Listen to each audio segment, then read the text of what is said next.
আল্লাহ, আমি আপনাকে কোথায় হারিয়ে ফেলেছি? আমি তো আপনাকে পেয়েছিলাম, তাই না? তাহলে আজ আমি কি করছি? আপনার জন্যই তো আমি দুনিয়ার মোহ ত্যাগ করতে চেয়েছিলাম। আমি তো ক্ষণস্থায়ী সুখ চাইনি। তবু আজ কেন আমার হৃদয় আপনাকে অনুভব করে না? আল্লাহ, আমি তো দুনিয়ার লোভ করিনি। আমি শুধু আপনাকেই চেয়েছি।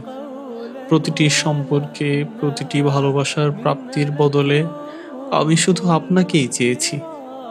আমার প্রতিটি নেক কাজ ছিল আপনাকে পাওয়ার জন্য।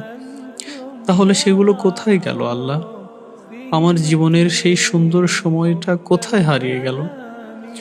যখন আমার হৃদয় আপনাকে অনুভব করত, যখন ঘুম ভেঙে শুধু আপনার জন্য নামাজে দাঁড়াতাম। আর আজ জেগে থেকেও আপনাকে স্মরণ করি না। এটা আমার কি হয়ে গেল? আমি কিভাবে আপনার ভালোবাসা ভুলে গেছি?